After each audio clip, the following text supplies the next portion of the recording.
Welcome back, guys. Welcome back to our channel. Guys, today our video will be slightly different. We're going to be doing a workout walkthrough instead of a normal, typical vlog. Today, I'll be taking you through 4 components of my training, and yeah, I hope you can get a lot out of it. Whilst you guys are watching this, I'm either probably in London or over in Hamburg racing the first Elite 15 major. So here we are now, wanting to make sure that we give you guys what you want. And today, 4 workouts, 4 components. Let's get into it. My first component that I'm going through today is an applied strength piece. Simply a 10-minute EMOM. I've got 5 kettlebell swings Russian at 44 kilograms into a 1 rep power clean build to a heavy weight. So I'm doing both movements in 1 minute for 10 minutes, okay? Reason behind this one is, I guess, a lot of posterior power, full stop period. I'm obviously hinging, as you'll see in a second, with a pretty heavy kettlebell swing, Russian only, to then go into a heavy power clean, which again is just trying to utilize as much posterior power as well. So we're really trying to target my posterior power as much as possible in this 10 minutes. I love a power clean. I probably power clean twice per week. I personally think a power clean is one of the most purposeful movements for pure power output. And to note, it's never to understand or try to find my 1RM power clean. It's more so for volume and for the repetition of performing the movement biomechanically. Whether or not I stick to like a 80 to 90% of my 1RM, it doesn't necessarily really matter. It's just performing the actual movement with sufficient power, right? Which obviously helps with just building overall posterior power.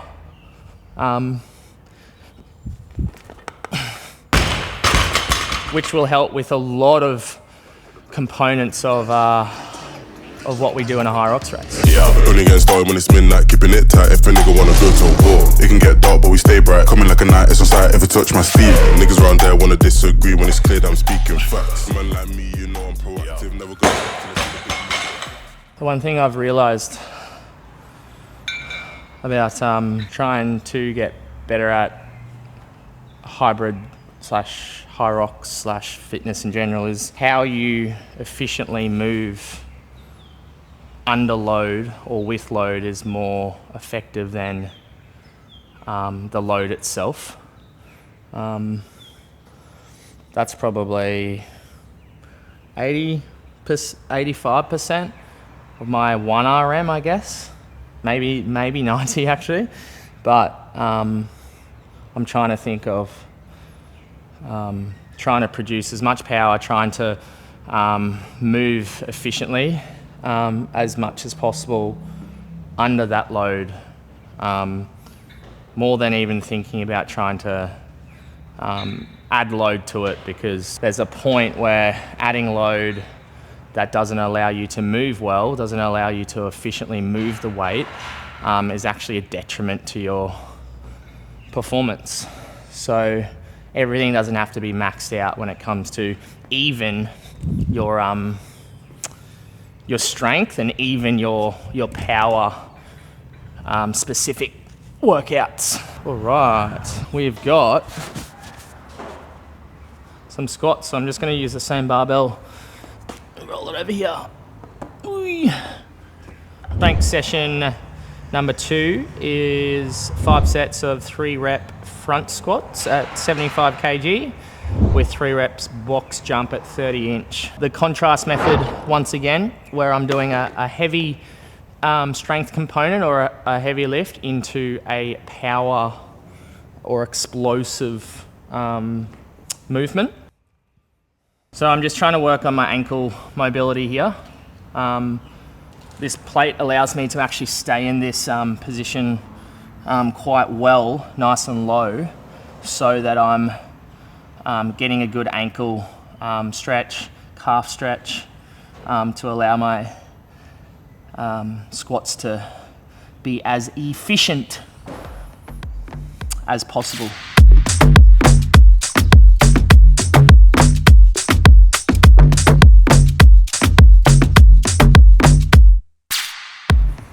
Strength done for the day. That's 2 down, 2 to go. Gonna have a bit of lunch now to refuel because I need to. I've got 2 kind of more aerobic / anaerobic pieces now in the afternoon, and I want to make sure I'm fueled for that. So lunchtime. Come with me to fill up my water bottle. This is my 3rd LMNT electrolyte sachet today. It has 1,000 milligrams of sodium, 200 milligrams of potassium, and 60 milligrams of magnesium, and this is my 3rd. And I get it from thefeed.com. I get all my supplements from the feed. The reason behind it being my 3rd, because I sweat a lot and I need to continue to replenish my electrolytes. So that's 3,000 milligrams of sodium just in hydration formula. All right, enough talking. Here we go. Second session of the day we have got. I got a GPP, 4 rounds, each for time. So each round is for time. Quite simply, 5 rep shoulder to overhead, 10 rep deadlift, 15 rep box jump, step down with a 90-second rest in between. So I'm trying to do every round as quickly as possible, 90-second rest in between, which is very, very nice. So I think this workout is a little bit more, or I can push this pace if I feel up to it. And the reason behind that is because Anthony has prescribed 90-second break in between, which is very generous. So it allows me to recover. So I'm just going to get warmed up, get the barbell out once again, and get ready to go. Just saying the deadlifts are only 50 kg, very light, but his purpose behind that would be extremely valid. And I think, as Georgie just said, I think it would be to do with making sure that I'm not taxed tomorrow for my double threshold day. What man's ear now, vision so eerily clear now. Strong contacts and I just spit facts, so they all want more of me here now. They love core when it's real loud, minimum talk when I beat out. Not every day cuts and jam, though your boys got plans and I don't need features. Stop telling my phone if it ain't family business, Uber or the plug. Stop telling my dons cause we stay family through this music or the shots. I make tunes. As an athlete, the most important thing is to trust every little detail about your coach's program. There's a part of me that did that workout just then and goes, I could have done 10 rounds of that. I could have done 5 rounds, not 4.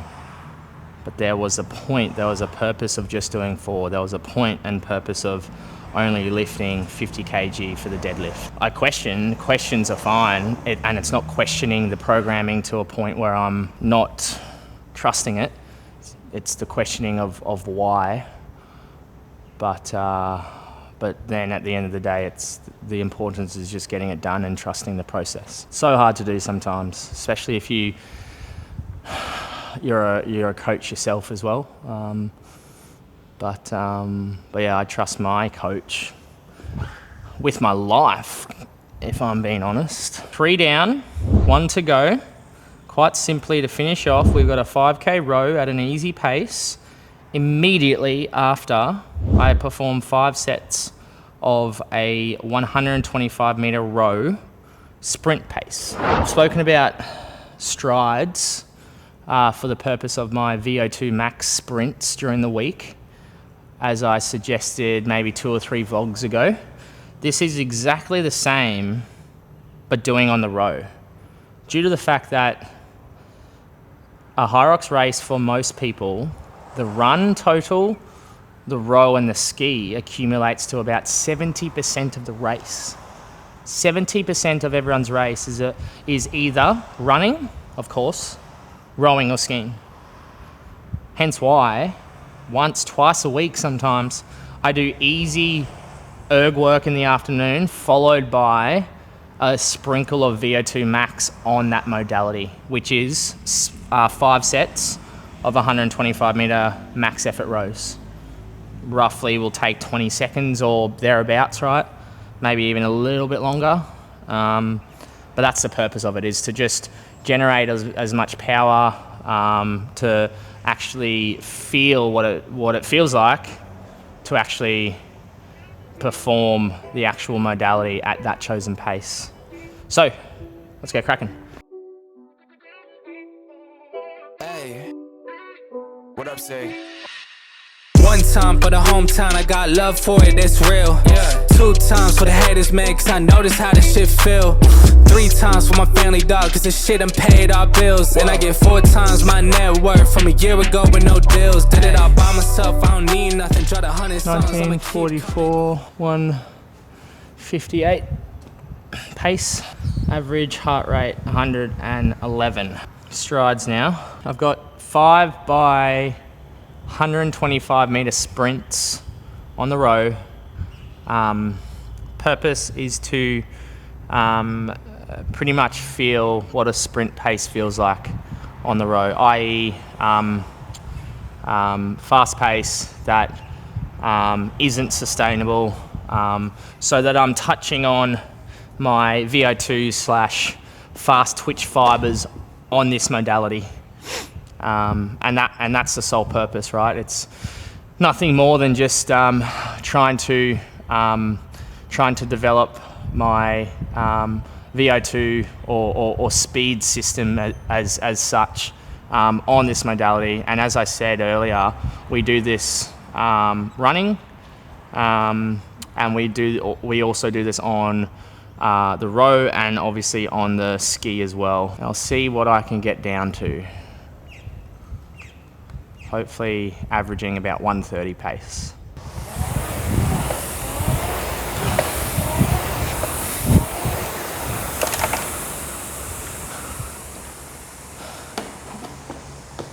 One down.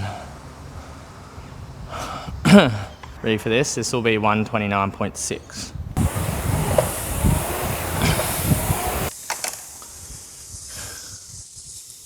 Too fast.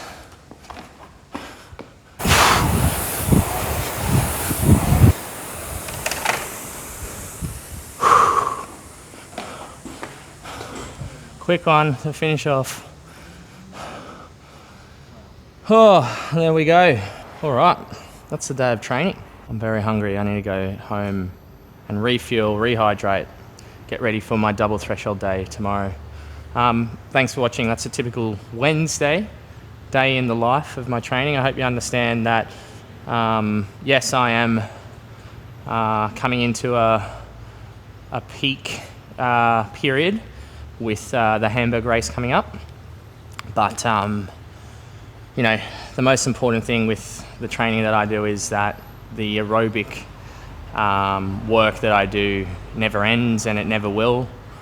And that's the sole priority, no matter what part of the year I'm in and what race coming up. So on top of that, just make sure you understand that there's no piece that should be before the other.